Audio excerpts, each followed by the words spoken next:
Boa tarde, pessoal. Meu nome é Henrico Suriano, eu sou médico formado pela Santa Casa e, na verdade, eu não sou otorrino, mas eu estou aqui para abrir a mesa para, na verdade, convidar vocês e deixar todos cientes da existência de um braço da AMB, que é a Comissão Nacional do Jovem Médico. Tá? Talvez a maioria aqui seja já otorrino, né, já fez a especialização, mas também devem ter alguns alunos aí, ou residentes em formação, pessoas de outras áreas. E a ideia de divulgar a existência dessa comissão é uma comissão relativamente nova, presidida pelo Dr. Fernando Talo, que está aqui com a gente, inclusive.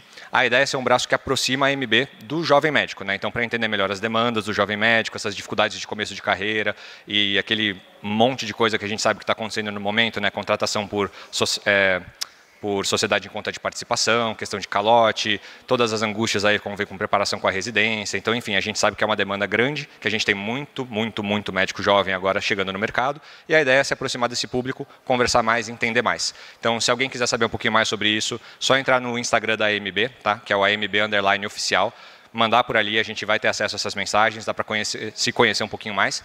E também, se alguém quiser saber mais, perguntar, dar uma sugestão, participar da comissão, ter qualquer contato do tipo, pode me abordar na saída aqui do evento, ou aqui na sala, lá fora, a gente se vê aí nos coffee breaks, e tem várias pessoas da comissão circulando no congresso. Então, enfim, é uma porta de entrada aí para todo mundo que quiser conversar sobre isso, tá bom? Só para vocês saberem que existe a Comissão Nacional do Jovem Médico da AMB. Fechou? E aí eu tenho a honra agora de abrir a mesa que vai acontecer de otorrinolaringologia, tá bom? E de cirurgia de cérvico-facial, chamando os dois coordenadores da mesa, que são o Dr. José Eduardo Lutauf Dolce, graduado em Medicina pela Santa Casa de São Paulo, residência em otorrino também na Santa Casa, mestre e doutor em otorrino pela Unifesp e professor titular de otorrino da Santa Casa, além de diretor científico da AMB e um dos organizadores aqui do nosso congresso. E também o Dr. Leonardo Haddad, otorrinolaringologista e cirurgião de cabeça e pescoço, mestre, doutor e professor adjunto do Departamento de Otorrino e de Cirurgia de Cabeça e Pescoço da Escola Paulista e vice-presidente da Associação Brasileira de Otorrinolaringologia. Então, aí dois grandes nomes, por favor, podem vir à mesa. Como foi apresentado pelo Henrico, meu nome é Leonardo Haddad, eu venho representando a nossa sociedade, a Associação Brasileira de Otorrinolaringologia. Em nome da nossa diretoria, eu queria primeiro parabenizar a organização do congresso, Dr. César, Dr. Dolce, diretor científico, felizmente diretor científico e otorrinolaringologista, e todo o comitê organizador, e a essa plateia imensa, esses alunos aqui. Queria dizer que a nossa sociedade, a nossa especialidade é uma especialidade muito pujante, é uma especialidade que a cada ano vem agregando cada vez mais alunos, interesse dos alunos. E então, espero que vocês desfrutem um pouco dessa mesa que foi muito bem escolhida, os temas, é muito dia a dia da nossa especialidade. E quem tiver a curiosidade de conhecer e se aproximar mais, também será um prazer. Depois eu posso passar aqui meu contato pessoal ou da nossa associação, e são sempre bem-vindos aí os alunos que têm interesse na nossa especialidade. Olá, boa tarde a todos. Antes de mais nada, agradecer a presença aqui também do Dr. Talo, que é um dos coordenadores do evento, juntamente comigo. Eu quero agradecer a presença do Leonardo Haddad, que é o futuro presidente da Associação Brasileira de Otorrinolaringologia. Para a gente é uma honra estar com a nossa sociedade junto, participando ativamente das ações da AMB. E nós vamos ter 3 palestras, porque como vocês já ouviram falar, nós pedimos para cada sociedade de especialidade indicar 3 ou 4 temas mais prevalentes para o médico generalista, para o médico que está na UBS, na UPA, no pronto-socorro. E dentro dessas sugestões enviadas pela Sociedade Brasileira de Otorrino, nós optamos aí por 3 que acreditamos realmente ser muito prevalentes: as rinocinosites agudas, lesões orais mais frequentes e amidalites, adenoidites e faringites, todas as ites, né? Eu vou então só elencar o nome dos nossos palestrantes e depois, se eles quiserem vir para a mesa, se quiserem assistir daí, e depois que terminar, a gente se reúne aqui para as discussões. Então, as rinossinusites agudas, o palestrante Ricardo Landini Lutai Fidolci, pelo nome dá para perceber que é meu filho, com muito orgulho. O Ricardo é professor assistente da Santa Casa de São Paulo e doutor pela Ohio State University, Santa Casa de São Paulo, doutorado sanduíche. Lesões orais mais frequentes, palestrante Ana Cristina Kfouri, minha grande amiga, feliz de você estar aqui, quase que você não veio, né? Mas ela deu um jeitinho, adiou a viagem dela para estar aqui com a gente. Graduada pela Escola Paulista, Unifesp, mestrado e doutorado pela Santa Casa e professora da Faculdade de Medicina da Santa Casa de São Paulo. E amidalites, adenoidites, faringites, pelo meu amigo Ali, que é médico e otorrinolaringologista formado pela USP, fellowship em faringolaringologia também pela USP, e médico assistente do pronto-socorro da USP, chefe do ambulatório de estomatologia da USP, atual tesoureiro da ABOR, da nossa sociedade. Então, nós vamos ter a sequência, eu acho que pelo que foi combinado, vai começar com rinossinusites, depois lesões orais, depois as amidalites, adenoidites e faringites. Então, por favor, doutor Ricardo. Bom, boa tarde a todos. Gostaria de agradecer à AMB pelo convite. Como foi apresentado, sou professor da Santa Casa. A gente fica muito contente com o convite. Eu acho que a AMB acertou em cheio, né, de fazer um congresso direcionado ao amplo espectro, né, generalista, que eu acho que cada vez mais a gente vai se aprofundando, vai tendo especializações, vai cada vez mais tendo mais específico nos congressos que a gente vê, e esse eu acho que realmente acerta em cheio e traz uma lacuna que existe, que é super importante. Então, a gente vai falar sobre temas importantes da otorrinolaringologia. Eu vou falar sobre a rinocinusite aguda. E eu acho que o tema escolhido é muito importante, né?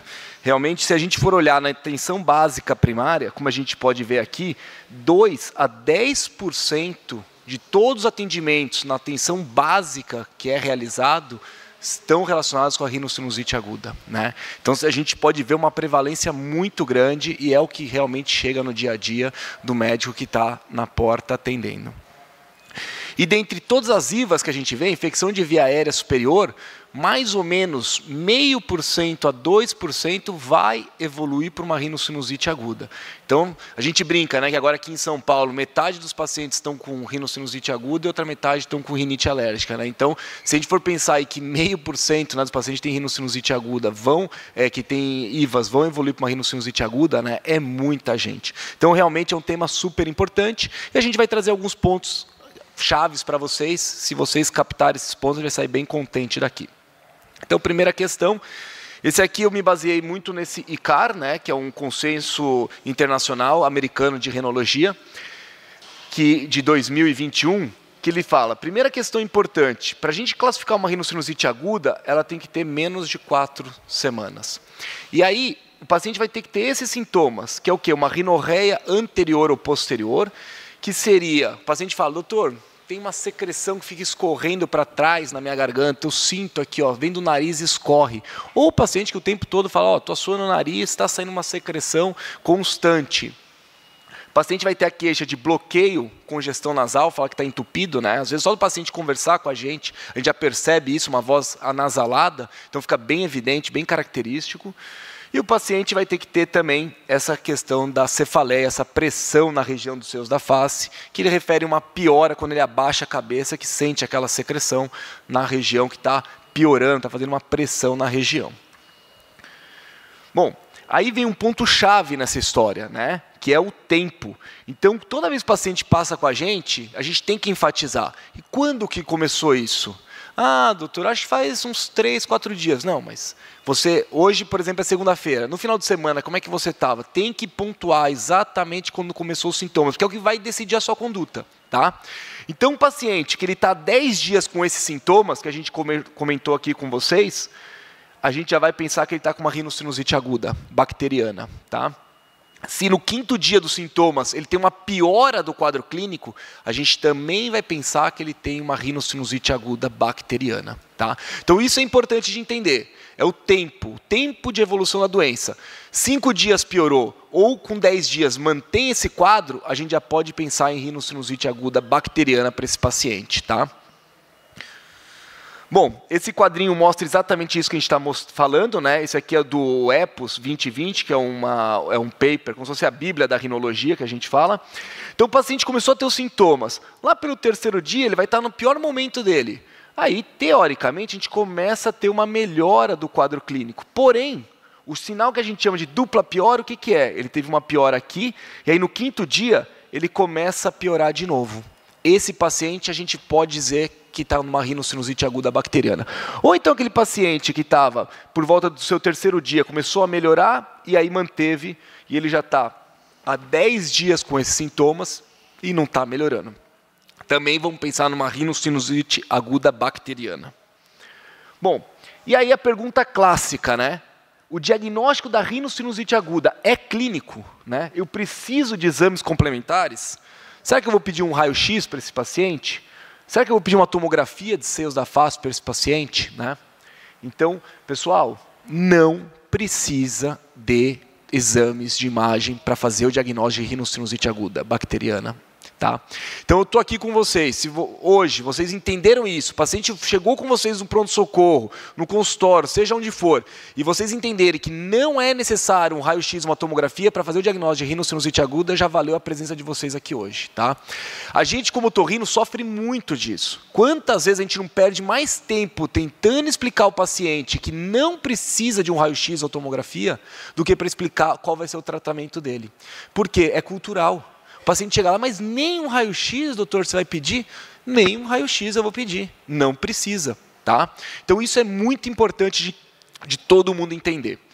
Bom, por quê? Ele tem baixa especificidade e baixa sensibilidade, tá bom? Para os dois casos.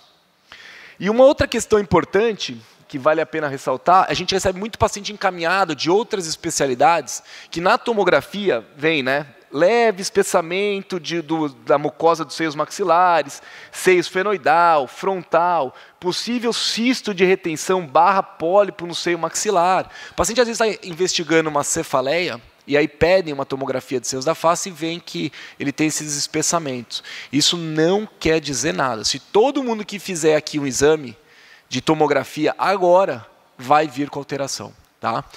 Então, essa tomografia para a gente não tem validade nenhuma. A história clínica é soberana, tá bom? Então isso é muito importante de vocês entenderem também, para não ficar encaminhando o paciente às vezes sem necessidade. Bom, então pessoal, essa é a mensagem. O diagnóstico da rinocinusite aguda é clínico, tá? É puramente o tempo de evolução e a história do paciente, tá bom? Aí a gente tem um exame na otorrino, isso é mais no dia a dia da grande maioria aqui, acho que vai ser difícil vocês terem, né? Mas só para vocês saberem, chama nasofibroscopia. Então a nasofibroscopia nada mais é do que uma câmera, né, que a gente conecta aqui nessa região e tem uma ótica que vai aqui. Essa aqui é uma nasofibroscopia, né? Ela é flexível, como vocês podem ver. E aí a gente coloca no nariz aqui do paciente. E aí vai ter um monitor, a gente consegue, junto com o paciente, ir vendo dentro do nariz. Tá? Isso é mais uma curiosidade para vocês saberem que existe. E aí, quando a gente faz esse exame, só queria mostrar para vocês. Então, aqui a gente tem o septo nasal, está aparecendo ali o cursor. O septo nasal, corneto inferior, corneto médio, aqui é onde drena a região do seio maxilar. E aí vejam, né, que tem secreção drenando, e é para onde vai a secreção?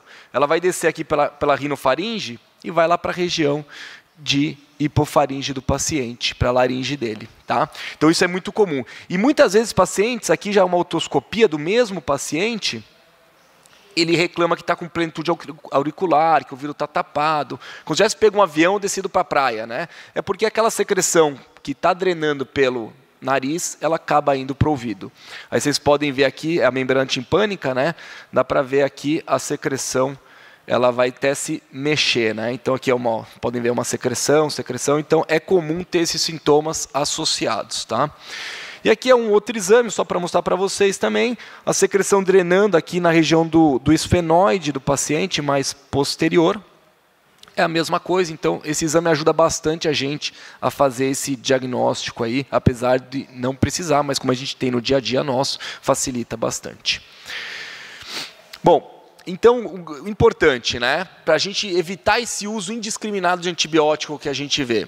Qual que é a grande diferença da rinocinusite aguda viral e uma bacteriana? Então, primeira questão, é muito difícil essa diferenciação. Tá? Então, é importante entender que, às vezes, mesmo a gente acaba ficando, será que será que já evoluiu para uma bacteriana ou não? Entra com antibiótico, não entra? Então, esse diagnóstico é difícil. O tempo dos sintomas, como eu falei, é o ponto-chave dessa história. A piora dupla, né? 5 dias piorou ou mantém os mesmos sintomas por 10 dias. Exames laboratoriais, o PCR, o aumento dele, ele foi considerado como um biomarcador, mostrando que tem relação com uma doença bacteriana. Então, paciente que tem um PCR aumentado na rinocinusite aguda, teoricamente a gente vai pensar que esse paciente está com uma rinocinusite aguda bacteriana, tá bom? Ele foi coletado um swab desses pacientes, viram que tinha bactéria nesse swab, e aí colheram o PCR dele e viram que batia com esses pacientes que estavam aumentados. Então teve essa relação aí. Então acho que um exame, se for pedir algum exame, está na dúvida, pede um PCR para ter uma avaliação. Mas o diagnóstico do tempo já vai resolver para vocês isso aí. E aí a patofisiologia, né? Por que a gente acaba tendo tanta rinocinusite aguda? O que acontece? Então, tem diversas teorias, muitas ainda não tão elucidadas, né? E entre elas, a principal, que não tem ainda uma confirmação, é variação anatômica e desvio do septo. Causa uma rinocinusite aguda ou não? Então, o que os trabalhos mostram, né, é que a evidência é baixa e os estudos sempre foram com Ns muito baixos. O desvio do septo tem uma relação maior, mas ainda também fica em cima do muro ali, não dá para ter uma certeza. Porém, quando a gente fala de um paciente que tem um quadro alérgico, esses estudos mostraram, estudos de base populacional mostraram que tem uma relação. Então, o paciente apresenta um quadro de rinite alérgica, na grande maioria das vezes acaba não tendo uma evolução favorável e vai evoluir para uma rinocinusite aguda bacteriana. E também as infecções de via aérea superior mostraram que tem uma relação, que é o que a gente vê, né? Então, o paciente apresentou um quadro de IVAS, aí ele não tem a melhora desse quadro, vai se arrastando pelo aquele período que a gente falou, e aí começa um quadro de infecção bacteriana. Tá? Então, isso é importante. E quais são os patógenos mais comuns, né? Então, no adulto, a gente vai ter o Streptococcus pneumoniae e o Haemophilus influenza, vão ser responsáveis por 70% das rinossinusites agudas nos adultos. A Moraxella catarrhalis, ela vai ser, nos adultos, a representar apenas 4%, mas ela tem uma prevalência muito grande em crianças. Por isso que é importante a gente sempre lembrar dela. Bactérias anaeróbias vai ter de 6% a 10% dos casos nos adultos, então ela tem a sua prevalência também. E o Staphylococcus aureus. O Staphylococcus aureus, ele não é comum, ainda bem, mas é muito importante a gente lembrar dele porque ele tem uma virulência muito alta. Eu vou mostrar aqui depois para vocês alguns casos de complicações de rinocinusite agudas, que ele tem relação. E a resistência hoje aos antibióticos que a gente vê nos estáfilos, então isso é importante também. Bom, aí entrando aqui em tratamentos, eu gosto bastante desse gráfico, né? Desse desenho aqui esquemático, que ele é interessante, que ele mostra tudo isso aqui são os pacientes que têm um resfriado comum. Desse que tem resfriado, uma porcentagem vai evoluir para o que a gente chama de uma rinocinusite pós-viral. Então, é aquele paciente que não teve uma melhora espontânea do quadro clínico. Dentre os pacientes que têm uma rinocinusite viral, uma pequena porcentagem vai ser bacteriano, que é o que a gente falou. Piorou no 5º dia, ou então ele mantém esse quadro por mais de 10 dias. E dentre as rinocinusite aguda bacteriana, essa porcentagem é que vai precisar de antibiótico. Então, você vê, a gente começa... Quantos pacientes têm infecção de IVAS, né, infecção de vias aéreas, virais, vai estreitando, até que a gente chega numa quantidade pequena que precisa de antibiótico. E hoje a gente vê o uso indiscriminado de antibióticos. Né? Então, eu gosto desse gráfico justamente para a gente conseguir entender exatamente a quantidade de uso de antibiótico é baixa. Né? Bom, e aí temos algumas, em relação ao tratamento, Tem um autor americano de Nova York que ele fala, né, watchful and waiting, né, que isso a gente sabe que no dia a dia é difícil. O que é essa que ele recomenda, né? E isso eu acabo fazendo bastante no consultório, mas é diferente de um pronto-socorro. Né? Qual que é a nossa realidade? É isso que a gente tem que se adequar, a nossa realidade. Então o paciente passa, ele está lá no quarto, quinto dia, piorei um pouco, hoje eu achei que acordei melhor. Então ele está meio borderline, será que é bacteriano ou não é? Né? Então o que a gente faz? Deixa uma prescrição de antibiótico para o paciente e fala, ó, dentro de 2 a 3 dias, não melhorando, você tendo uma piora do quadro, você dá uma ligada, a gente vai conversar, e aí vamos ver se vai ser necessário entrar com antibiótico ou não. Essa é a realidade no pronto-socorro? A gente sabe que não é. Né? Infelizmente, é impossível isso. Né? Nos países da Escandinávia, eles fazem muito isso. Né? Mas não é a nossa realidade aqui no Brasil. É uma realidade de consultório, mas não é uma realidade de pronto-socorro. Mas você pode fazer isso. Né? E isso ajuda bastante, realmente, a gente a evitar o uso de antibiótico. Mas isso, para cada realidade de cada um, o local onde está trabalhando. Né? Bom, qual que é o antibiótico de escolha? É a amoxicilina com clavulanato, é a primeira linha de tratamento para rinocinusite aguda bacteriana. Ele tem uma taxa de resposta de 88% a 97%, então ele vai super bem, né? vai super tranquilo. Mas a gente cada vez mais tem a nossa preocupação em relação a resistências bacterianas. Esse aqui foi um trabalho que eles coletaram o suave de pacientes que tinham rinocinusite aguda bacteriana. Eles fizeram suave da região do meato médio e viram que 72% dos pacientes tinham uma resistência à penicilina. Altíssimo, né? E os pacientes que tinham Haemophilus influenza e Moraxella catarrhalis, 60% tinha resistência à ampicilina. Então, ou seja, a gente vê que cada vez mais vai crescendo essa resistência devido ao uso indiscriminado dos antibióticos. Mas tudo bem. O paciente tem uma resistência, ou ele tem alergia à amoxicilina com clavulanato. O que eu vou dar de medicação para esse paciente? Né? Aí que fica a grande dúvida. Então, o que a gente pode dar para esses pacientes? A doxaciclina, pode dar para esse paciente, vai super bem. Ou a gente pode dar sulfametoxazol, trimetroprima, que antigamente se usava muito, por muito tempo deixar de se usar, e hoje, de novo, está voltando a usar e está respondendo super bem nesses casos de rinocinusite aguda bacteriana, de otite média aguda. Então, está tendo uma resposta muito boa. E as fluoroquinolonas. Tá? Então, são essas medicações que a gente acaba utilizando. Lembrar que as cefalosporinas, que seria uma opção, no caso de pacientes que têm alergia, pode ter reação cruzada. Então, por isso que a gente não comenta aqui, não usa elas por problemas de reação cruzada. Então, realmente, a gente acaba evitando elas. E aí a gente vai chegar, só para lembrar de novo desse esqueminha, né? E ver que a quantidade é baixa do uso de antibióticos para esses pacientes. E lembrar, duração de tratamento de 10 a 14 dias. Não é incomum a gente ver no consultório para assim, eu usei por 5 dias e não melhorei. Sim, mantenha, porque no mínimo vão ser de 10 a 14 dias. O que eu, de novo, né, a realidade, o que eu gosto muito de fazer no consultório, por volta do 10º, entre o 10º e o 14º dia, eu falo para o paciente, volta para a gente dar uma olhada, examinar como é que você está. Passa uma nasofibro, não tem secreção? Está ótimo, pode parar o antibiótico. Tem secreção, mando completar, ou alguns pacientes, às vezes eu até peço para estender o tratamento desses pacientes, se ele estiver tendo uma melhora favorável.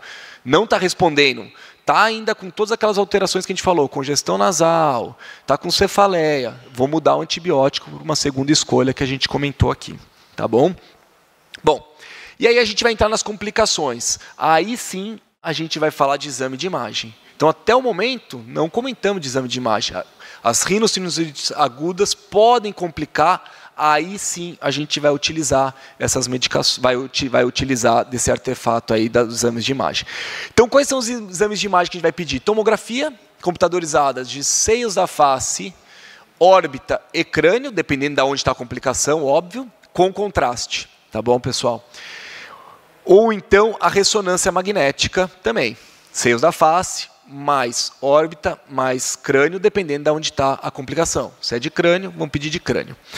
Óbvio que a primeira linha sempre vai ser a tomografia. Sempre vai ser. Então, chegou, é mais fácil de fazer, é rápido de fazer.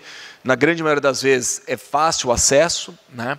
Você está num local, o paciente realmente fez uma tomografia, viu que tem uma complicação craniana, você está num local que tem condições de fazer uma ressonância, você vai partir para uma ressonância. Então, eu gosto muito de pôr E, Mas, de novo, depende da realidade de cada um. Às vezes está no serviço que não tem condições, mas se você já viu que o paciente tem uma complicação intracraniana, pela tomografia você consegue visualizar. Né? E a mesma coisa em complicações de órbita. Se você tiver condições de pedir uma ressonância, melhor. Não tem, você já viu que o paciente está com uma complicação de órbita, vai evoluir bem também. Bom, dentre as complicações, a gente tem as complicações intraorbitárias, que aí tem algumas classificações, tá? Que não vem ao caso a gente comentar aqui. E elas são mais comuns em crianças e é o Streptococcus anginosus, que é o antigo Streptococcus milleri, né? Então, esses que vão ser os responsáveis por essas complicações. Mostrar rapidamente aqui um caso de um paciente que chegou para a gente lá na Santa Casa. Ele referia que há 3 dias ele tinha evoluído com uma maurose e o olho dele esquerdo estava congelado, né? Então, esse caso aqui, com a história de meu nariz ficou ruim, eu estava meio gripado, estava meio congestionado, secreção e tal. E a gente chega e vê um paciente com o olho congelado, nossa primeira hipótese vai ser uma rinocinusite aguda que complicou, né? E aí, bom, esse paciente tem que ir para o centro cirúrgico, vou passar rapidamente aqui, só por curiosidade aí de vocês. A gente consegue ver aqui, ó, tinha secreção na órbita, né? E essa secreção chegou aqui pelo defeito na parede superior aqui da órbita, pelo seio frontal, e invadiu toda a órbita do paciente. Então a gente fez uma cirurgia, que a gente fala que é uma cirurgia endoscópica de seios da face para o paciente. Eu vou ampliar aqui. Aqui é a secreção vindo do frontal, que foi aonde comunicou com a órbita. A gente tira essa secreção. Vou antecipar aqui por causa do tempo. Aí a gente começa a fazer a comunicação na órbita, né? Então o nariz comunica com a órbita através da lâmina papirácea que a gente tirou, e aí a gente vai na órbita, vai já dentro da órbita do paciente, isso aqui é a artéria etimoidal anterior, e tinha secreção bem posterior, né? A gente vai empurrando a órbita desse paciente, e tudo isso aqui que a gente está aspirando é secreção, né? Então tinha muita secreção na região que a gente fala que é do ápice orbitário, por onde passam diversos nervos, né? O segundo, o terceiro, o quarto, o quinto e o sexto. O quinto, o V1 e o V1 do paciente, por isso que ele estava com o olho congelado. E aí limpa essa secreção dessa região e aí ele vai ter uma evolução satisfatória. Ao final, a gente ainda abre essa periórbita, que é o que comunica o nariz com a órbita, para tirar ali a pressão que tem nessa região e a gordura fica extravasada. Com isso, ver se ele pode ter uma melhora da visão dele. E aí, isso é com 72 horas de cirurgia, mais antibiótico EV, o olho dele tinha voltado ao normal, estava enxergando e tudo mais. Então, você veja que as cirurgias elas podem ajudar, são casos muito específicos, muito pontuais, mas se ele fica um tempo a mais sem procurar um serviço que possa oferecer isso para ele, ele teria perdido a visão aí. Outras complicações intracranianas, aí a gente vai dividir em supuradas e não supuradas. As supuradas, abscesso epidural, empiema, abscesso cerebral, e as não supuradas, cerebrite, meningite ou trombose de seio cavernoso. Pode atingir qualquer faixa etária e é mais comum dos 20 aos 30 anos do paciente. E complicações ósseas, que são osteomielites da região do seio frontal, da parede anterior, ou seja, na grande maioria das vezes, que é o Putz-Poff tumor, que fica estufada a região da testa do paciente. Quando você aperta, você sente que tem um edema na região. E aí pode complicar também, muito comum em pacientes jovens, por volta dos seus 15, 16 anos de idade. Bom, mensagem aí para casa para vocês, então. Lembrar da diferenciação de infecção de via aérea superior e a rinocinusite aguda bacteriana. Lembrar que é um desafio mesmo. Lembrar que o tempo é extremamente importante. Uma piora do quadro clínico no 5º dia ou manutenção por 10 dias. Lembrar que o diagnóstico é clínico, não precisa de raio-x, não precisa de tomografia para fazer o diagnóstico da rinocinusite aguda bacteriana, mas sim a gente precisa desses exames caso tenha suspeita de complicação. O tratamento por 10 a 14 dias, e pela primeira vez eu vou falar a palavra azitromicina aqui, eu não falei justamente para não confundir. A azitromicina tem uma resistência para a via aérea superior muito grande. Então a gente, como otorrino, acaba não utilizando essa medicação para esses quadros de rinocinusite aguda, mesmo para infecções de via aérea superior, a resistência é muito grande, então a gente acaba não utilizando. Lembrar das complicações, que são algo que às vezes acabam atrapalhando, é difícil do paciente, às vezes o médico não sabe que pode ter complicação ou não, mas deixar isso sempre guardadinho ali e qualquer suspeita pedir exames. Obrigado a todos, acho que era isso, mensagem para vocês, estou à disposição. Obrigado, doutor Ricardo. Vamos chamar agora a doutora Ana Cristina, lesões orais mais frequentes. Particularmente, eu digo para vocês que uma das coisas que a gente mais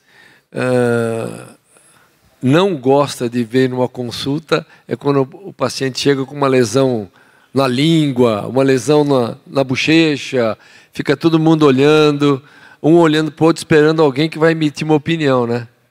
Porque realmente, agora vocês vão aprender aí com a Ana Cristina, a nossa expert no assunto, pelo menos direcionar o nosso raciocínio.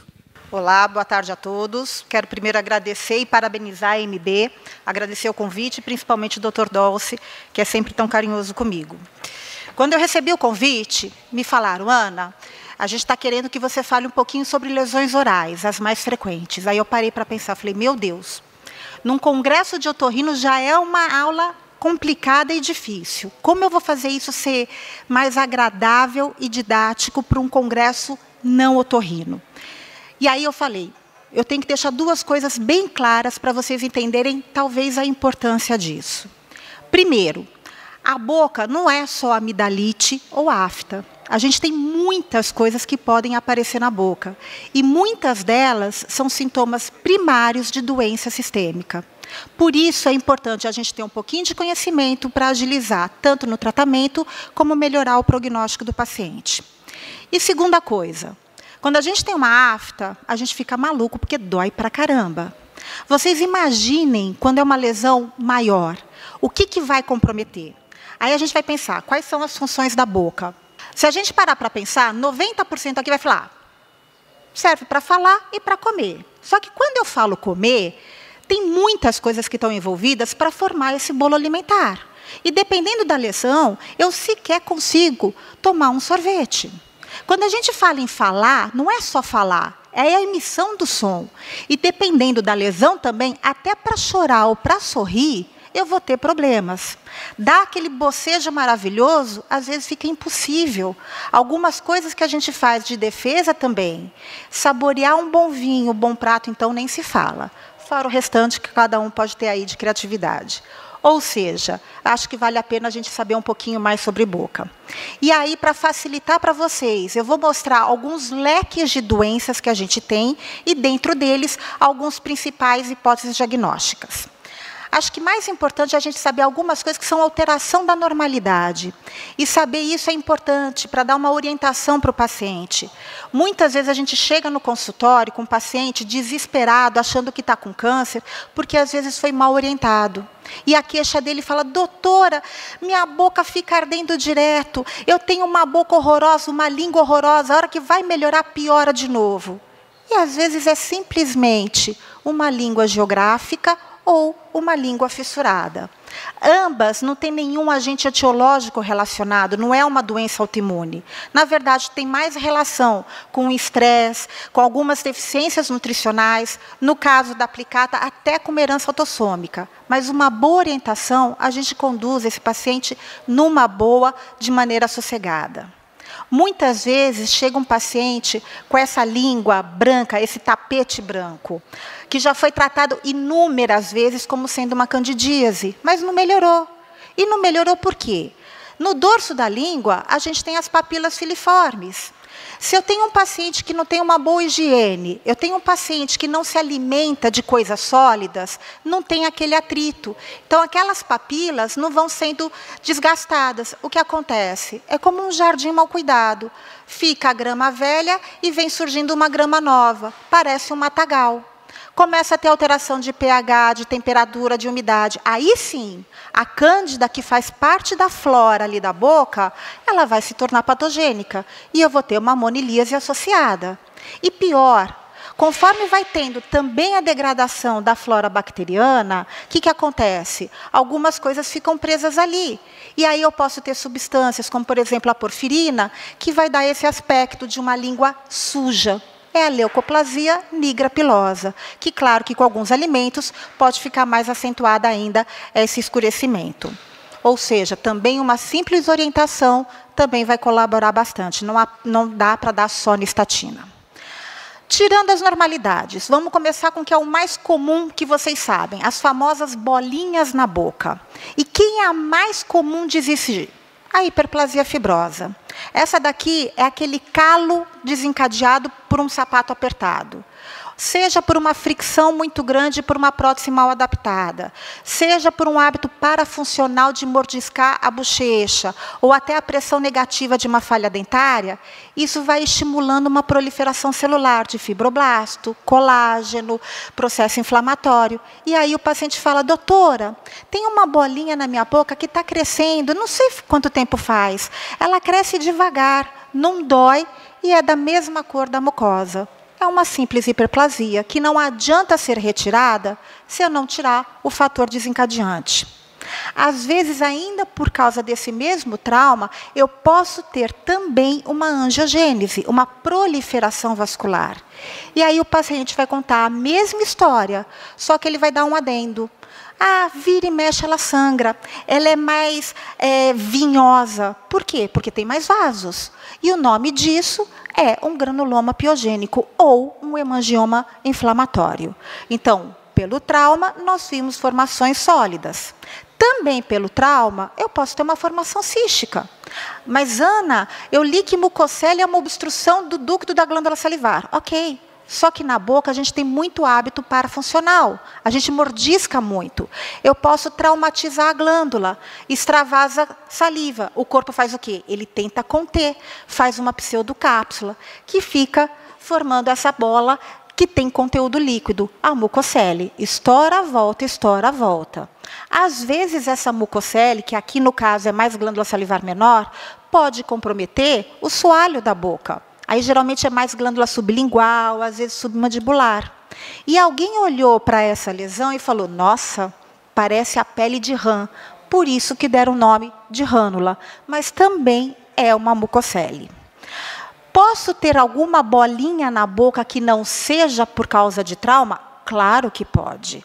Tanto tumor benigno como maligno. Eu coloquei um exemplo aqui do adenoma pleomorfo, porque também vai ter um crescimento lento, indolor e progressivo. Mas aqui, sim, tem uma causa mais oncogênica. E, para completar, os traumas também podem estar perda de tecido, não é só uma proliferação. A doença de Riga-Fett é aquela criança que está começando a ter a erupção dentária e a língua fica roçando no dente. Acaba tendo uma perda de tecido.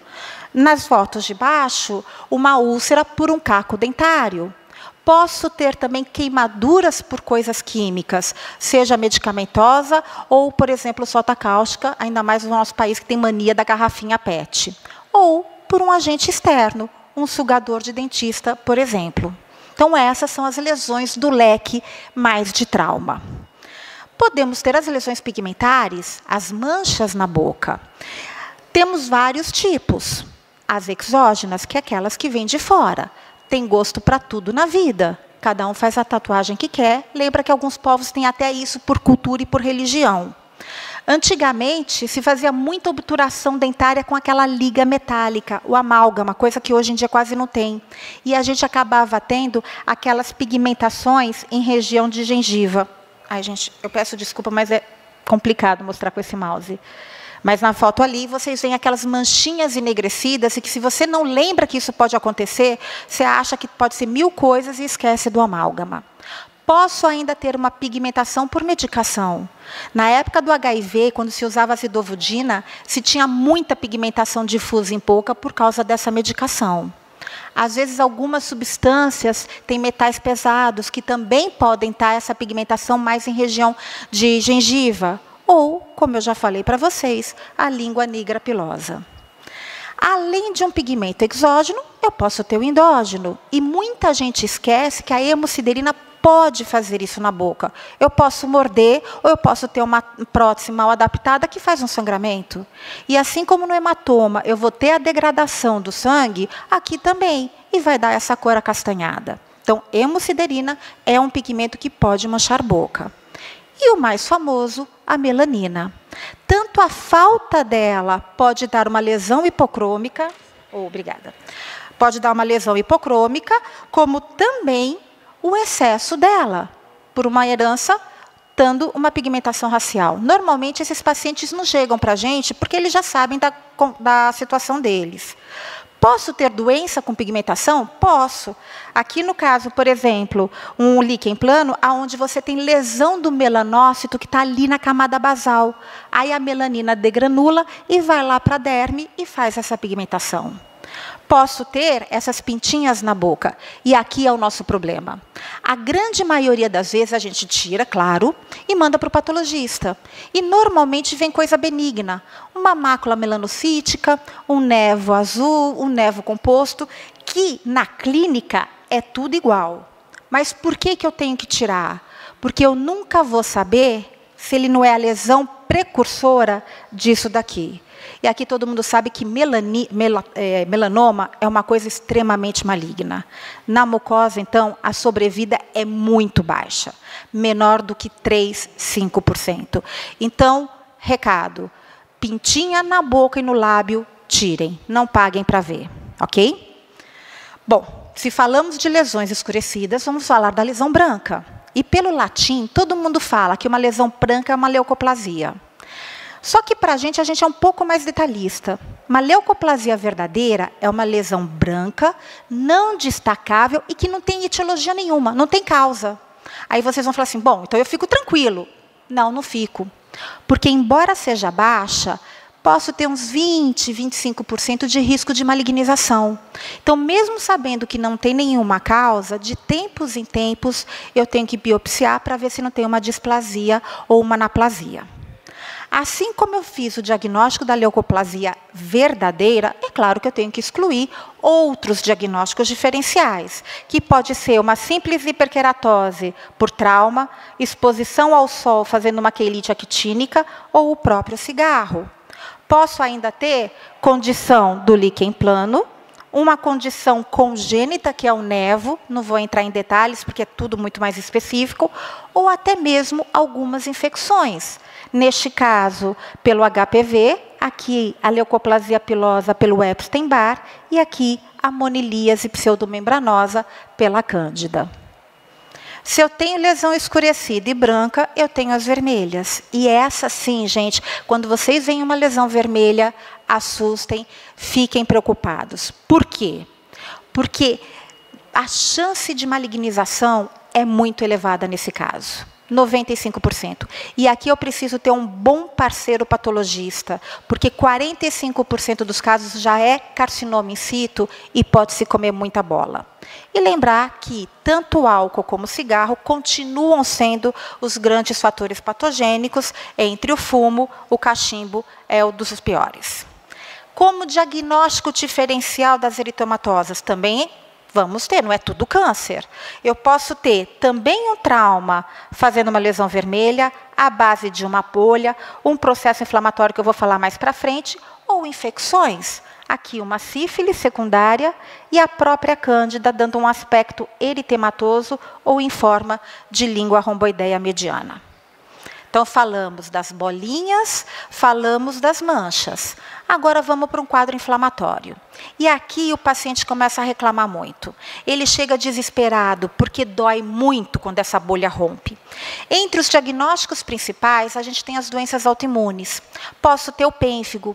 É um paciente que chega falando que está com uma bolha, mas toda vez que ele chega no médico, ela já estourou. Por que ela estoura muito rápido? Porque ela é bem superficial. Ela está aqui na camada epitelial. E é uma doença autoimune. A agressão está exatamente no link entre as células da camada espinhosa. Por isso que ela estoura rápido. A imunofluorescência aqui, para a gente, ela é fundamental para ajudar no diagnóstico. Posso ter o pemfigoide, que é a mesma história. Só que o paciente, ele consegue chegar com a bolha. É uma bolha mais duradoura. E quando estoura, dói muito também. Por que é uma bolha duradoura? Porque aqui a agressão é mais embaixo, está embaixo do epitélio. Então, toda essa parte protege a bolha. A lesão está aqui no hemidesmossomo, que fica entre a camada basal e a membrana basal. De novo, a imunofluorescência vai ajudar muito a gente no diagnóstico. Ainda bolhosa e que traz muito problema, podemos ter um líquen. Quando ele está nessa forma rendilhada, não me traz preocupação nenhuma. O paciente não reclama, a gente só orienta e está tudo certo. O ruim é quando ele chega com essa boca toda erosada. Para comer é muito difícil. Aqui não é autoimune, aqui é imunomediada. Eu não tenho a reação antígeno-anticorpo. Então, a imunofluorescência aqui vai me ajudar para descartar outras doenças. Aqui o que eu vou ver é um ataque linfocitário muito importante na biópsia. Então, vocês já viram que para a estomatologia, a gente não vive sem um ótimo patologista do lado. Ainda entre as bolhosas, talvez para vocês essa seja o mais comum, o eritema multiforme. Claro que aqui eu vou dar uma visão um pouquinho mais otorrinolaringológica e não tão dermatológica. É uma reação de hipersensibilidade que compromete uma mucosa, geralmente a boca. Tem aquele paciente que chega com aquela bocona inchadona. E por que chama multiforme? Porque tem vários tipos de lesão elementar.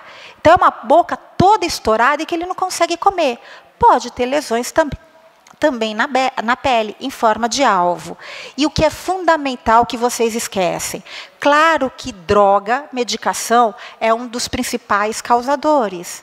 Mas existem outras, entre elas a causa viral. E o herpes simples é um grande causador também.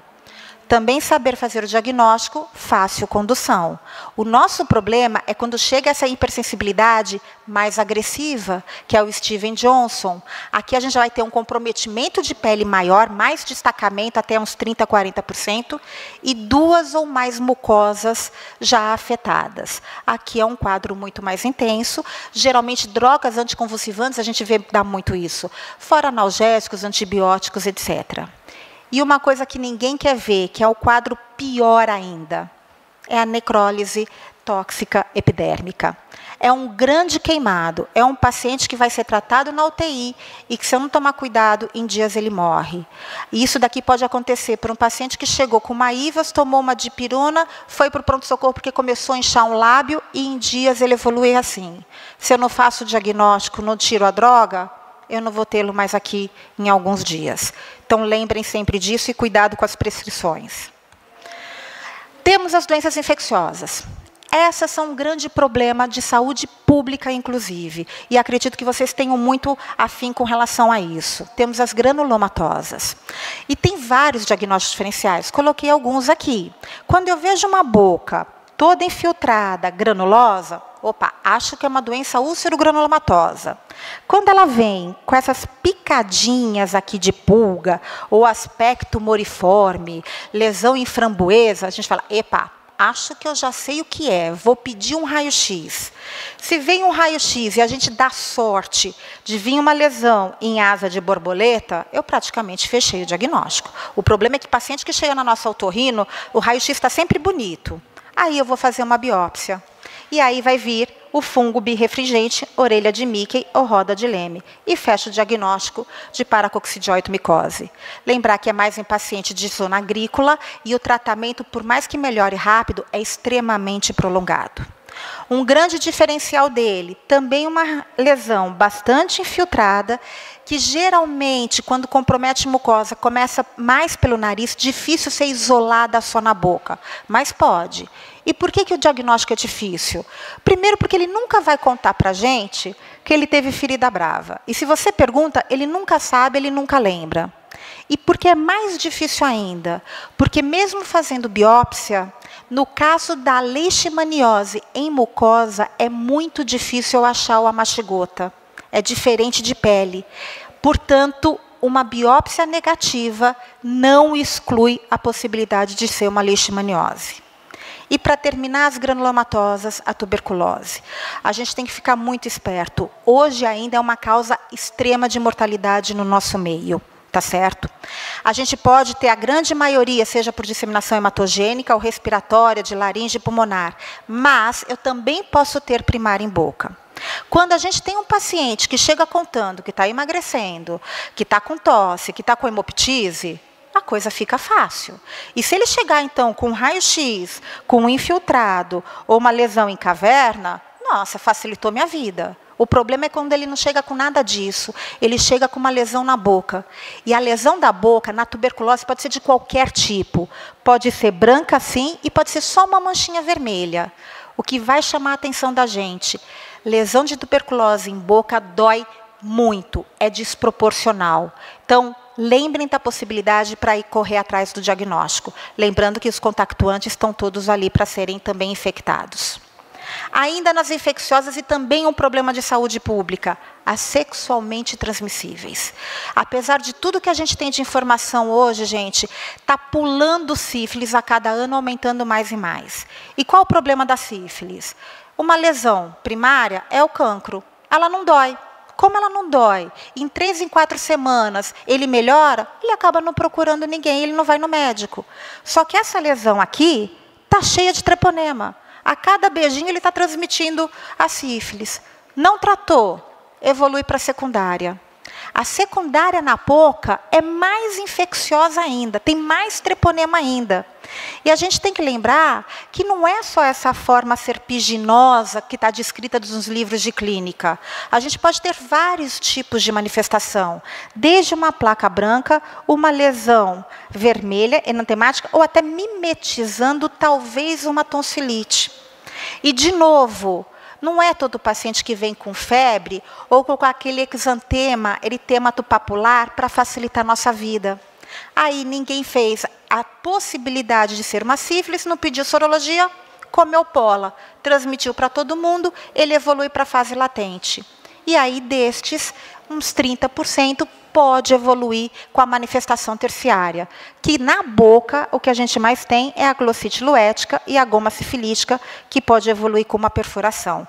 Não esqueçam que na terciária, hoje já não tem mais aquela coisa de neuroluz tardia, a gente também tem muita neuroluz precoce. E eu fiz questão de colocar aqui a congênita, porque apesar de todo o pré-natal que a gente tem hoje, ainda continua aumentando também ano a ano. O HIV, a gente poderia falar aqui 3 horas de HIV. Não tem uma lesão patognomônica na boca do HIV. O que a gente tem é, pela imunossupressão que ele causa, ele vai dar mais chances de algumas doenças. Então, o que eu vou ter de manifestação na boca é a característica dessas doenças. O vírus que hoje é famoso é o HPV. O HPV e a sífilis, eles são, depois da parte geniturinária, os que mais se manifestam em boca.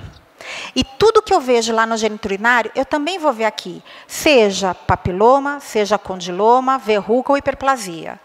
Eu não tenho obrigação de saber quem é quem. Eu tenho obrigação de suspeitar, tirar e pedir para tipar. Por quê?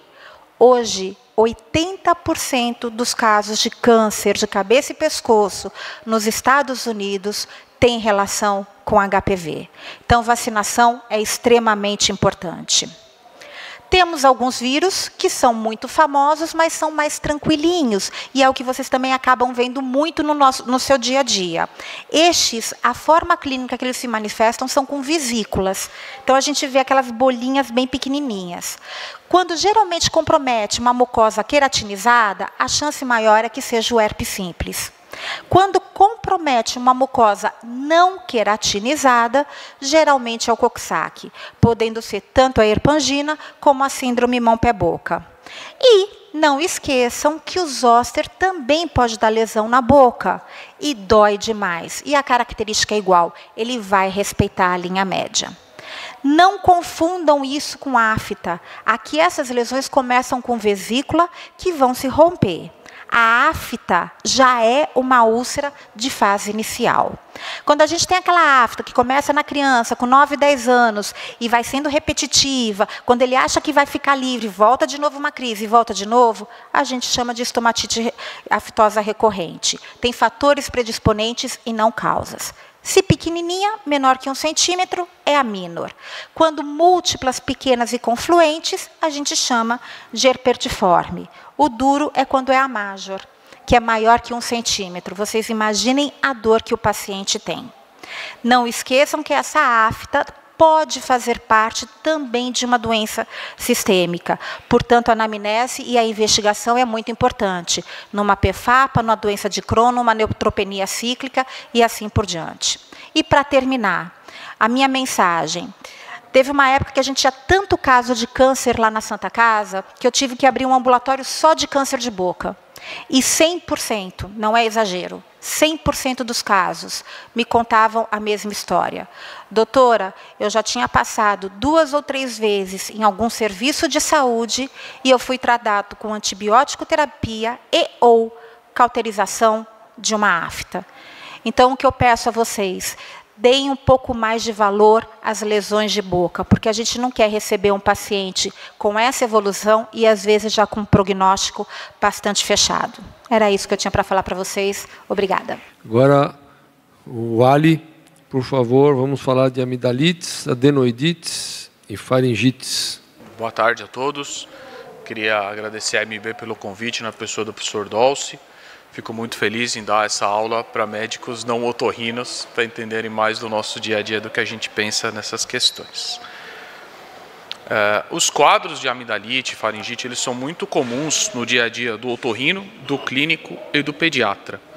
Elas também são infecções muito frequentes no pronto-socorro, elas impactam na saúde das pessoas, levando a absenteísmo tanto no trabalho quanto na escola, principalmente no caso das crianças.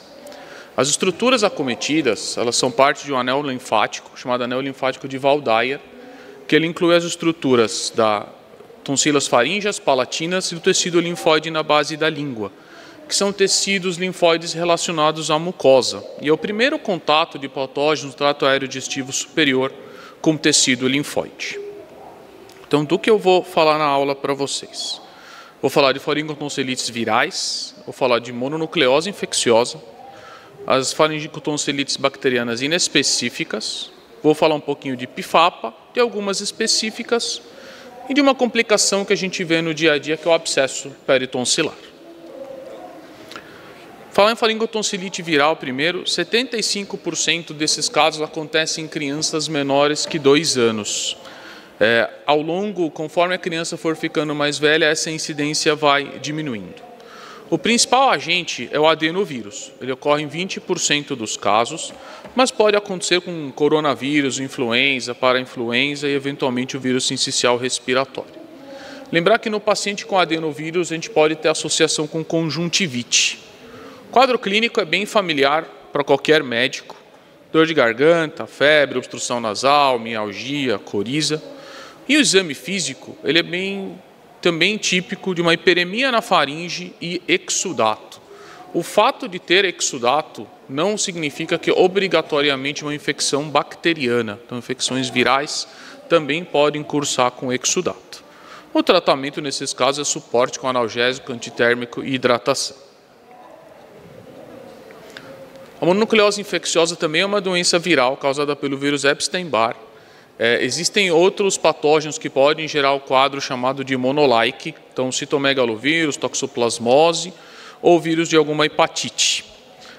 Ela é conhecida também por doença do beijo, doença de intermédio, carnaval.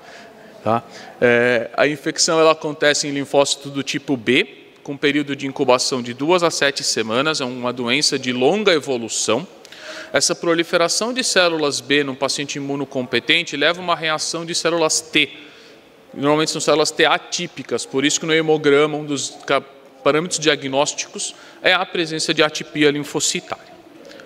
O quadro clínico, que pode cursar por 2, eventualmente 3 semanas, é de uma dor de garganta importante, febre alta, mal-estar e fadiga. Tá? E ao exame físico, a gente tem um aumento importante de tonsila, com grande quantidade de exudato, mas não só nas amígdalas, no palato, na úvula e na parede posterior também a gente tem esse exudato. Metade desses pacientes podem ter hepato ou esplenomegalia, ou os dois juntos. E outros sintomas que podem acontecer, dor abdominal, rache cutâneo e algumas petequias em palato. Então, aqui nas fotos, na esquerda de vocês, mostrando um rache cutâneo no paciente, em região de tronco. E na foto da direita de vocês, um exudato bem importante nas tonsilas e na úvula. Tá? Em pacientes imunossuprimidos, a infecção pelo Epstein-Barr apresenta um risco aumentado para linfoma. Em algumas populações, principalmente populações do sul da China, o Epstein-Barr é relacionado ao carcinoma de nasofaringe. Como eu faço o diagnóstico? Normalmente o hemograma com linfocitose atípica acima de 10%, IgG e IgM contra o capsídeo viral ou anticorpos heterófilos, reação de Paul, Bunnell, Davidson. Na prática, quando que eu vou suspeitar de mononucleose? O paciente chegou para a gente tomando 2, 3 antibióticos. Tomou amoxicilina, não está melhorando, trocou para clavulina, não está melhorando, trocou para uma cefalosporina, não está melhorando. Então, esse paciente ele chega para a gente já com múltiplos antibióticos. Ou, quando eu dou um antibiótico para ele, no caso a amoxicilina, ele apresenta o racho cutâneo pela reação tóxica da doença. O tratamento. Difícil falar isso para o paciente, mas é repouso, analgesia e suporte. O paciente fica 2 a 3 semanas com esse quadro. Agora, falar das faringotonsilites bacterianas inespecíficas. Elas são causadas por um grupo de bactérias, que são os Streptococcus pyogenes do grupo A, ou também chamados de beta-hemolíticos. Elas também podem ser causadas por micoplasma e clamídia, em uma população de criança mais velha, porém, em geral, acompanhadas com outros quadros respiratórios, principalmente tosse.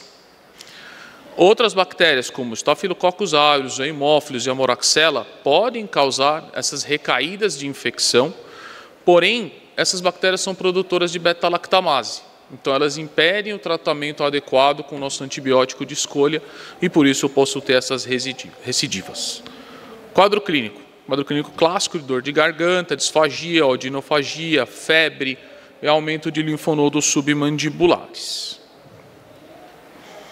O exame físico, eu tenho uma faringe com hiperemia intensa, mucosa edemaciada, tonsilas palatinas com exudato, criptas com pontos purulentos. Então, é o quadro de uma amidalite, vou mostrar uma foto para vocês mais tarde. E a palpação cervical mostra gânglios submandibulares aumentados e dolorosos. 20% das tonsilites em crianças acontecem por conta de quadro bacteriano, principalmente em criança mais velha, entre 5 e 15. Tá? Elas têm baixa prevalência em criança menor que 2 anos, porque essas crianças elas ainda podem ter anticorpos maternos contra as bactérias e porque as amígdalas delas ainda não estão desenvolvidas a ponto de ter uma amidalite. Tá? Então, essa transmissão dessa bactéria ela acontece por gotículas. Então, escola, creche, eu vou ter muita amidalite, em geral um vai passando para o outro. O período de incubação é um período curto, relativamente de 4 dias. E lembrar que o paciente que está com uma faringotonsilite bacteriana, em 24 horas, normalmente 48 horas de antibiótico, ele está ótimo, voltando para a escola de novo. O diagnóstico ele é clínico, ele é baseado em critérios, que são esses critérios de Centor, e em exames complementares. Então, dos critérios clínicos, a febre ela conta 1 ponto, o exudato conta 1 ponto, a adenopatia 1 ponto e a ausência de tosse, para eu considerar como beta-hemolítico do grupo A. Alguns critérios modificados foram questão de idade, então menor de 15 anos ganha mais 1 ponto e maior que 44 tem 1 ponto a menos. E de acordo com esses pontos, como está aqui na classificação, eu vou considerar como uma faringotonsilite bacteriana ou não. De exames complementares, eu tenho um exame inespecífico que é o hemograma, que vai mostrar um padrão de leucocitose importante, a custas de neutrófilo. O teste rápido em pronto-socorro ele é de fácil acesso, ele tem uma sensibilidade entre 60% a 90% e uma especificidade muito alta de 95%. E a cultura é o padrão ouro, a questão é o quanto tempo eu vou esperar para tratar esse paciente até ter o resultado da cultura. Então aqui são 2 fotos de amidalites típicas do nosso dia a dia. A foto da esquerda de vocês mostrando um aumento importante da tonsila e um pouco de exudato. E a foto da direita mostrando uma quantidade bem maior de exudato, uma hipertrofia amidaliana importante. Tratamento. A gente pode ter o tratamento sintomático, com analgésico, antitérmico, hidratação e o antibiótico. Então é importante o uso do antibiótico no caso de suspeita de infecção bacteriana. Eu vou diminuir o período de contágio, eu vou prevenir complicações supurativas e vou prevenir também complicações não supurativas, como a febre reumática e a glomerulonefrite. Tá. A penicilina é o antibiótico de escolha, junto com a amoxicilina, ampicilina, macrolídeos não azitromicina. A azitromicina, para isso, também não me ajuda quase nada. Tá? E lembrar que os macrolídeos eles são o fármaco de escolha para paciente alérgico à penicilina. A gente não usa cefalosporina, pelo que o Ricardo também falou, medo de reação cruzada. Tá? Eu posso ter recaídas, mas por bactérias produtoras de beta-lactamase, então vou usar nesses casos a amoxicilina com clavulanato. Falar de pifapa, a Ana citou a PIFAPA como doença que gera aftas. Então, a PIFAPA é uma sigla onde o paciente tem febre periódica, estomatite, faringite e adenite cervical. É a causa de febre periódica mais comum em crianças. Ela pode começar antes dos 5 anos de idade e normalmente resolve na adolescência. A incidência é de 2,3 a cada 10 mil crianças abaixo de 5 anos. Ela tem um predomínio por meninos. Os episódios febris eles têm uma recorrência de entre 3 a 8 semanas, duram 3 a 6 dias. É uma doença benigna, ela não interfere no crescimento da criança. Tá? Ela é imunomediada, tem alguma relação com produção de citocina. O tratamento preconizado para esses pacientes é de uso de corticosteroide. Tanto que um dos critérios diagnósticos é a melhora com corticosteroide. Então, o paciente melhora muito rápido o corticoide, a gente acaba considerando a PIFAPA. E o tratamento definitivo é a amidalectomia. Então, vários estudos mostram controle significativo da doença com a cirurgia. E ainda a gente considera quando que a gente vai indicar essa cirurgia. Quando o paciente tem contraindicação ao corticoide ou o paciente que tem um intervalo muito pequeno entre as crises, porque é um quadro que debilita a criança não consegue comer, tem febre, então acaba ficando pior. E aqui são fotos de uma criança com PIFAPA. Na foto da direita, o exudato nas duas amígdalas, mimetizando uma amidalite bacteriana. E na foto da esquerda, mostrando algumas lesões aftoides, principalmente aqui no lábio inferior, são aftas minor, nesse caso. Agora eu vou falar de uma doença que queria falar que ela é rara, mas hoje em dia a gente não pode mais falar de doenças raras, principalmente nessas doenças que melhoram com vacinação. A gente tem tido um aumento cada vez maior de pais que não querem que os filhos tomem vacina, e com isso aparecem doenças que a gente não tinha conhecimento. Então a difteria é uma doença infecciosa, ela é grave, ela é aguda, bacteriana, causada pelo Corynebacterium, que é um bacilo gram-negativo. Tá? Ela é uma doença de notificação compulsória na suspeita. Eu não preciso de confirmação diagnóstica para notificar. Tá? Ela atinge basicamente crianças até 10 anos de idade, a transmissão é por contato direto, e por gotículas respiratórias. A dor de garganta desses pacientes ela é pequena comparada com o exame físico. Tá? Porém, o paciente tem sinais importantes de toxemia, de infecção bacteriana. Então, uma queda importante do estado geral e ao exame físico, pseudomembranas branco-acinzentadas por toda a cavidade oral. Tá? O tratamento é o soro antidiftérico em ambiente hospitalar, porque esses pacientes podem evoluir com abscessos cervicais, com obstrução de via aérea, tanto por edema das amígdalas quanto por edema do pescoço. Tá? E suporte, hidratação, analgesia.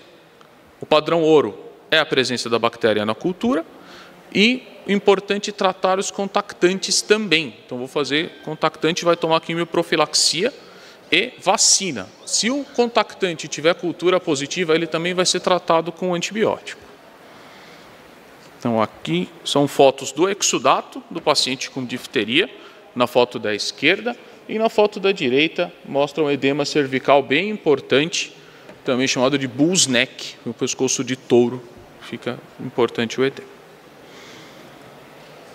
Uma outra faringite específica é a faringite herpética, ela é causada pelo herpes vírus tipo 1, e esse tipo 1 ele é o mais associado a quadros orais, normalmente tipo 2 a lesões genitais, o tipo 1 a quadros orais. A primeira infecção ela aparece como gengivoestomatite e esses 15 a 30% desses pacientes da primeira infecção herpética que podem levar ao quadro faríngeo ou oral. A transmissão acontece por saliva ou secreções. Os sintomas são inespecíficos, sintomas habituais de uma faringite. Então, febre baixa, dor de garganta, mal-estar. Mas o exame físico que é o diferencial, onde eu vou ter as vesículas, onde elas podem ser rotas com pequeno sangramento ou até vesículas íntegras. Tá? Lembrar que 1/3 desses pacientes, após a resolução, pode ter o herpes recorrente. Normalmente o herpes labial recorrente, que é familiar para todos nós. Tá? O tratamento é com sintomático, anti-inflamatórios não esteroidais, porque os corticoides podem disseminar o vírus, tá? E analgesia. A gente acaba reservando antiviral para paciente imunossuprimido ou para paciente que tem quadros muito recorrentes. A herpangina também já foi citado. Então, a herpangina ela é causada pelo Coxsackie vírus e pelo enterovírus com transmissão oral fecal. O quadro das infecções por Coxsackie é chamado de mão, pé, boca, quando a lesão é mais anterior, então perilabial, nas mãos e nos pés, e herpangina quando a lesão acomete mucosas posteriores, então palato mole ou parede da faringe e pilares amidalianos. Tá? Então acomete crianças mais novas, entre 1 a 7 anos, febre alta, anorexia, dor de garganta, é o quadro clássico de uma faringite, e o tratamento é essencialmente sintomático. Agora, falar de uma amidalite mais do dia a dia do otorrino, que é a angina de Plauve-Vinçã. Ela é uma associação entre duas bactérias, que é o Fusobacterium e a Borrelia. Elas são saprófitas da cavidade oral, que por estresse emocional, má higiene oral ou desnutrição, eles acabam dando uma infecção. A lesão típica do Plauve-Vinçã é uma amidalite unilateral, tá? Que pode ter áreas necróticas, um exudato pseudomembranoso, disfagia ou adenofagia, pode ter febre ou não. Não é obrigatório ter a febre. O diagnóstico é clínico e cultura da bactéria. Tá? O tratamento pode ser feito com penicilina ou penicilina associada ao metronidazol, porque essas bactérias são anaeróbias também, além de higiene oral importante. Uma outra faringite específica é a sífilis. Então, uma doença bacteriana, ela é sistêmica, ela não é uma doença local, tá? Causada pelo treponema pálido. E quando que eu vou levantar a hipótese de uma faringite por sífilis? São quadros habitualmente indolores. Então, eu olho uma faringite dessas e eu vejo que o paciente tem um exudato importante, porém o paciente não tem dor. Tá? São quadros normalmente de longa evolução, 1 mês, 40 dias. A boca e a faringe, eles respondem por 10% dos casos e é o local extragenital mais acometido. O diagnóstico laboratorial é feito pelas sorologias, então VDRL e FTABS, e o tratamento ele vai depender da fase do tempo da doença. Então, é considerada sífilis recente com tempo menor de 1 ano, eu trato com dose única 2.400.000, sífilis tardia, eu trato com 2 doses com intervalo de 1 semana. Então, vou mostrar mais 2 fotos para vocês, também de sífilis, também com lesões faríngeas, completamente diferentes. São 3 pacientes com lesões faríngeas diferentes e o que elas têm em comum? Uma evolução longa, de mais de 1 mês, e quadros indolores. Uma outra faringite específica é a faringite gonocócica. Tá? Então, uma doença infectocontagiosa pela Neisseria gonorrhoeae, que é um diplococo gram-negativo de transmissão eminentemente sexual. Tem maior incidência em adulto jovem, preferência sexo masculino, e o quadro clínico ele pode ser assintomático, mas habitualmente o paciente tem uma amidalite. E a gente vai levar a suspeita pela história clínica de exposição sexual. E o tratamento é ceftriaxone por 7 dias, alegria, então a injeção intramuscular 7 dias para tratar, ou por doxiciclina. A adenoidite, eu vou falar bem rápido, porque é um quadro, é difícil a gente levantar a suspeita, porque eu não vou fazer nasofibroscopia em toda criança que aparece no consultório. Mas a adenoidite, ela é uma infecção na adenoide, que é o tecido linfóide localizado na parede posterior da faringe, e é uma causa frequente de rinorreia purulenta bilateral em crianças. Em crianças mais novas, é difícil falar em sinusite aguda, porque elas não têm nem os seios formados. Então, a criança chega com febre, rinorreia purulenta, a gente acha que é sinusite. E pode ser adenoidite. Por que eu reforço bilateral? Porque rinorreia unilateral em criança, habitualmente é corpo estranho. Então, sempre também atentar para isso na história do paciente. Os sintomas podem ser desde obstrução nasal, roncos agudos, voz abafada, e esses pacientes podem apresentar hipoacusia por obstrução do ósseo tubário, devido ao aumento agudo do tamanho da adenoide. Tá? Os germes que causam adenoidite são os mesmos que causam as amidalites. Em alguns casos, o paciente tem muita recorrência dessa infecção, o ideal é operar, tirar a adenoide e deixar ele mais tranquilo. Eu vou falar da complicação supurativa mais frequente das amidalites, que é do dia a dia do pronto-socorro também, que é o abscesso peramidaliano. Então, uma complicação supurativa, quando o processo infeccioso da tonsilite ele atinge o espaço peritonsilar, que fica entre a cápsula da amígdala e o músculo constritor superior da faringe. Ele normalmente é frequente no polo superior, porque esse polo eu tenho mais criptas que o polo inferior, e eu tenho uma menor aderência da amígdala na loja, então esse tecido ele é mais frouxo. E quais são as principais complicações que esse abscesso pode levar? Ruptura espontânea, com aspiração de secreção purulenta para a via aérea, ou extensão dessa secreção para outros espaços cervicais. Então, ele pode começar essa extensão para o espaço parafaríngeo, posso dissecar para o espaço visceral, carotídeo, e posso piorar bastante o quadro do paciente. Eu vou falar mais os highlights aqui, então eles são frequentes em adultos jovens ou adolescentes. A sintomatologia é de uma dor unilateral. Pode acontecer abscesso periamidaliano bilateral? Pode, mas é muito mais raro, habitualmente é unilateral. Tá? Irradiação de dor para a orelha, que também pode acontecer na amidalite, e voz abafada, a gente fala que é voz de batata quente. O paciente fala que a voz dele piorou de repente, habitualmente é a formação de um abscesso. Tá? O exame físico vou mostrar para vocês já já. A tomografia, ela não é importante no diagnóstico do paciente. O diagnóstico normalmente é clínico, só examinar o paciente você vai levantar a suspeita. A tomografia é importante para avaliar se há secreção purulenta nesse processo ou não, porque muitas vezes eu posso ter a presença só de um flegmão. Tá? A flora do abscesso ela é multibacteriana, tá? Também pode ter anaeróbio, pode ter as mesmas bactérias que causam a tonsilite. O tratamento ele pode ser feito de diversas formas. O mais corriqueiro é drenagem dessa secreção, tem a punção, coleta do material para cultura e drenagem daquele local. Existem escolas que só puncionam e deixam o paciente com antibiótico, e também existe, às vezes, a possibilidade até de operar a amígdala durante o abscesso, porque o paciente que teve um abscesso, a chance dele ter um segundo é muito maior do que um paciente que nunca teve abscesso. Tá? Então, a recorrência ela é menor nos pacientes que são submetidos à drenagem e maior naqueles que são submetidos à punção com agulha. Então, aqui na foto da esquerda de vocês, a raridade é um abscesso bilateral de amígdala, sendo maior à direita e menor à esquerda. E na foto, aqui o clássico do abscesso periamidaliano. Então, tenho a úvula do paciente está rechaçada, encostando na outra amígdala, e um aumento de volume importante no palato mole, com rechaçamento da amígdala, sugerindo uma coleção purulenta. Agradeço mais uma vez a atenção e fico à disposição. Muito obrigado a todos, obrigado Leonardo, obrigado aos palestrantes, obrigado Henrico, Talo.